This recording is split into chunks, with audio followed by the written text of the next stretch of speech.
खुलुमबाय बेयो बड'लेण्ड इंखं टेलिभिजन दिनै 12 आगस्ट 2022 रबिबार खालि सानसेनि बरादखौ नोंथांमोननि खाथियाव लाबोदों आं सदानन्द दैमारिया।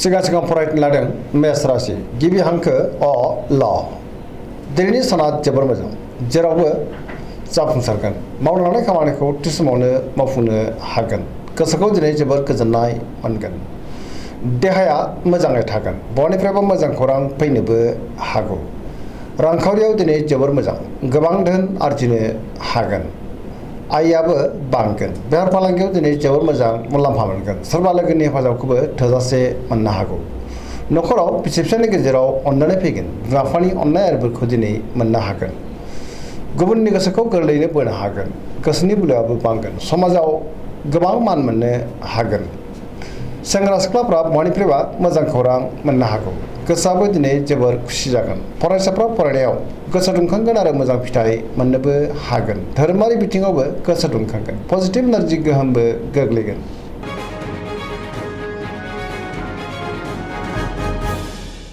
वृष राशि गिबि हांखो इ अ ब दिनैनि साना जोबोर मोजां मोनफ्रोमबो बिथिङावनो जाफुंसारगोन गोबां मोजां खाबु फैनोबो हागौ गोसोखौबो दिनै जोबोर गोजोननायबो मोनगोन गोसोनि बोलोआ बांगोन मावनो लानाय खामानिखौ मावफुंनो हागोन सिगांनि बबेबा आद्रा खामानियाबो दिनै मावफुंजानो हागौ समाजाव मान मोनगोन रांखावरियाव मोजां गोबां धोन आरजिनो हागोन मोननो गोनांफोरखौबो दिनै मोननो हागोन बेफार फालांगियाव जोबोर मोजां होनजायो आयआबो बांगोन गोबां मुलाम्फा मोननो हागोन नखरावबो बिसि फिसायनि गेजेराव अननानै फैगोन देहाया मोजाङैनो थागोन गुबुननि हेफाजाब मोनगोन जायखि खामानि मावानो मोनफ्रोमबो खामानिखौ दिनै मावफुंलांनो हागोन सोरबा लोगोनि हेफाजाब मोननो हागौ गोसोनि साननायफ्रा मोगथाङाव जाफुंगोन पजिटिभ एनार्जिनि गोहोमबो गोग्लैनो हागौ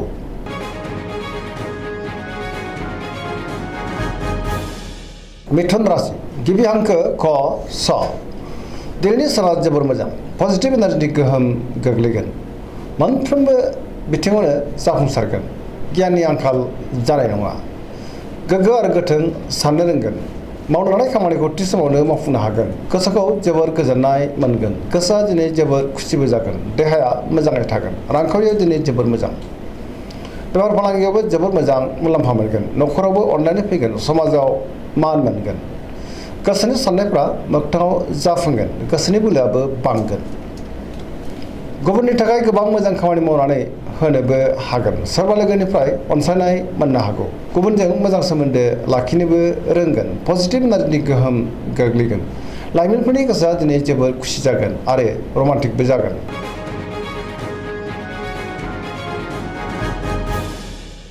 कर्कट राशि गिबि हांखो ड ह दिनैनि साना जोबोर मोजां माबा मोनसे मोजां खौरां मोननो हागौ गोसोखौबो दिनै जोबोर गोजोननाय मोनगोन सोरबा लोगोजों बाख्नाय जानो हागौ गोसोनि साननायफ्रा जाफुंगोन गोसोआव पजिटिभ साननाय फैगोन गोथों आरो गोग्गो साननो रोंगोन गियाननि आंखाल जानाय नङा मावनो लानाय खामानिखौ थि समावनो आरो गोरलैयैनो मावफुंनोबो हागोन रांखावरियाव जोबोर मोजां बेफार फालांगियाव जोबोर मोजां मुलाम्फा मोनगोन नखराव अननानै फैगोन समाजावबो दिनै लोगो लेवा बांगोन देहाया मोजाङै थागोन गुबुननि हेफाजाबखौबो मोननो हागौ नखराव बयजोंबो गोरोबनो रोंगोन फरायसाफ्रा दिनै फरायनायाव गोसो दुंखांगोन आरो मोजां फिथाइ मोननोबो हागोन गुबुनजों मोजां सोमोन्दो लाखिनो हागोन आरो पजिटिभ एनार्जिनि गोहोम गोलैगोन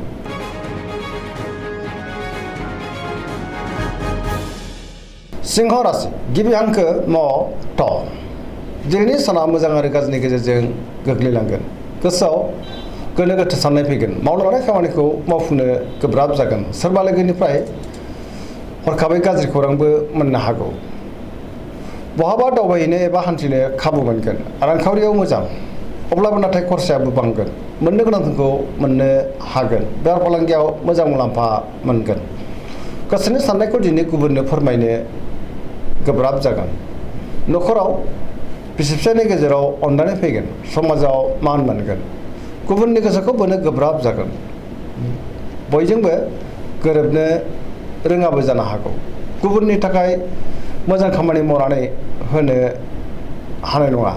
माबा नङा माबा मोनसे गोरोन्थिबो जानो हागौ। सांग्रां जानाया गाहाम।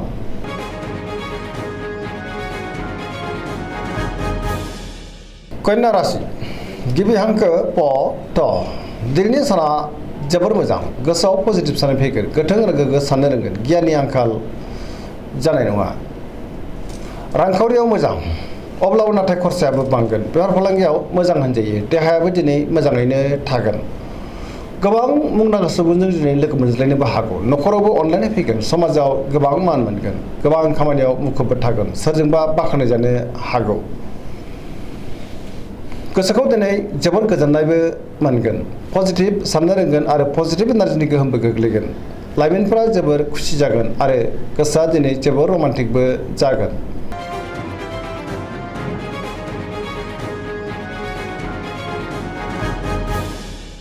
तुला राशि गिबि हांखो र ट दिनैनि साना जोबोर मोजां।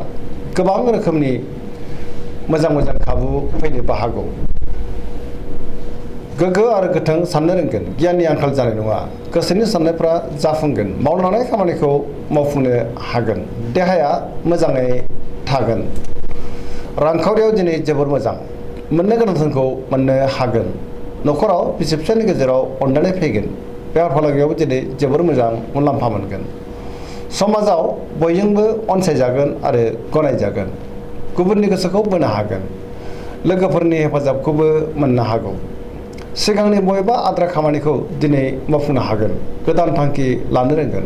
लाइमोनफोरनि गोसोआ दिनै जोबोर रमान्टिक जागोन आरो गावबा गावनि गोसोनि साननायखौ फोरमायलायनोबो हागोन। पजिटिभ एनार्जिनि गोहोमबो गोग्लैगोन।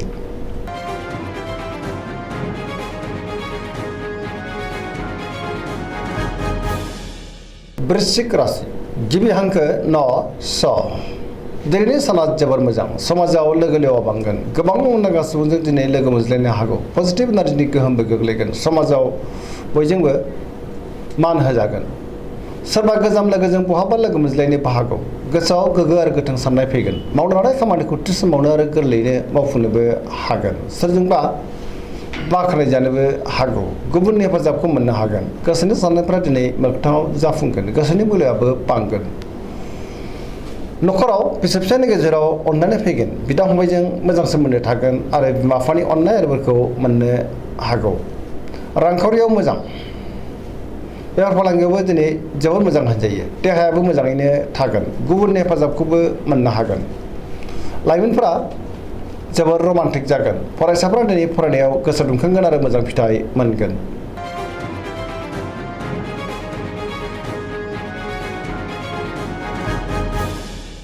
धनु राशि गिबि हांखो ढ फ भ दिनैनि साना मोजां आरो गाज्रिनि गेजेरजों बाबेरलांगोन। गोसोआव बेले बेजे साननाय फैनो हागौ। सोरजोंबा एना एनिबो जानो हागौ। मावनो लानाय खामानिखौ थि समावनो मावफुंनो गोब्राब जागोन। माबा नङा माबा मोनसे गोरोन्थि जानोबो हागौ।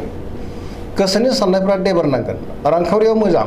मोननो गोनांखौ दिनै मोननो हागौ। बेफार फालांगियावबो दिनै जोबोर मोजां मुलाम्फा मोननो हागोन। समाजाव मान मोनगोन। बहाबा थाङोब्ला दिनै लामा सामायाव सांग्रां जानाया गाहाम। जाब्रबथायनि आसाबो दङ। देहाया दिनै मोजाङैनो थागोन। अब्लाबो नाथाय जानाय लोंनायाव सांग्रां जानांगोन। न'खराव बिसि फिसायनि गेजेराव एना एनि फैनो हागौ।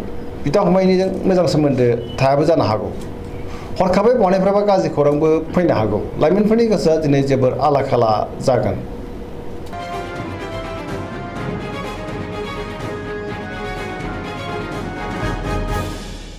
मकर राशि गिबि हांखो ख ज दिनैनि साना जोबोर मोजां। जेरावबो गोसो गुदुं जागोन। गोसोनि साननायफोरा जाफुंगोन। मावनो लानाय खामानिखौ थि समावनो मावफुंनोबो हागोन। रांखावरियाव जोबोर मोजां। अब्लाबो नाथाय खरसायाबो बांगोन। मोननो गोनां धोनखौ मोननो हागोन। बेफार फालांगियाव जोबोर मोजां होनजायो। गोबां मुलाम्फा मोननो हागोन। गुबुनजों मोजां सोमोन्दो लाखिनोबो रोंगोन। मोनफ्रोमबो खामानिखौनो दिनै मावफुंलांनो हागोन। गोदान खामानियाव आखाइ होजेननोबो हागोन।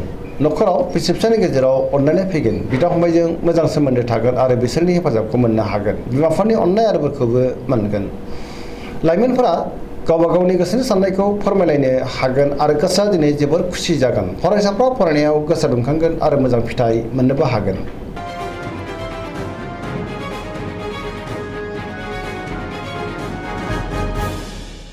कुम्भ राशि गिबि हांखो ग स दिनैनि साना जोबोर मोजां माबा नङा माबा मोनसे मोजां खौरां फैनो हागौ गोसोखौ दिनै जोबोर गोजोननाय मोनगोन मावनो लानाय खामानिखौ थि समावनो मावफुंनो हागोन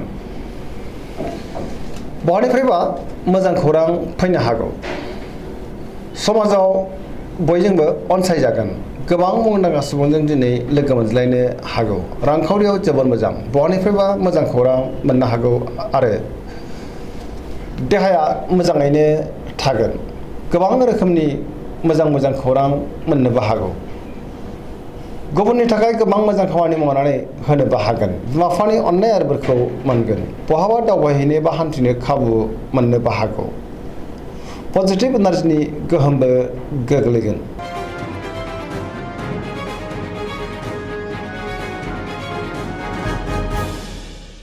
मीन राशि गिबि हांखो ड स दिनैनि साना जोबोर मोजां गोसोखौ दिनै जोबोर गोजोननाय मोनगोन सिगांनि बबेबा आद्रा खामानिया मावफुंजानो हागौ गोग्गो आरो गोथों साननाय फैगोन गुबुननि थाखाय मोजां खामानि मावनानै होनोबो हागोन गोसोआव पजिटिभ साननाय फैगोन गोसोनि बोलोआबो बांगोन गावनि गोसोनि साननायखौ दिनै गुबुननो फोरमायनोबो हागोन देहाया मोजाङै थागोन अब्लाबो नाथाय जानाय लोंनायाव सांग्रां जानांगोन रांखावरियाव मोजां बेफार फालांगियावबो मोजां होनजायो न'खरावबो अननानै फैगोन सोरजोंबा बाख्नाय जानो हागौ लाइमोनफोरनि गोसोआ दिनै जोबोर रमान्टिक जागोन आरो गावबा गावनि गोसोनि साननायखौ फोरमायलायनोबो हागोन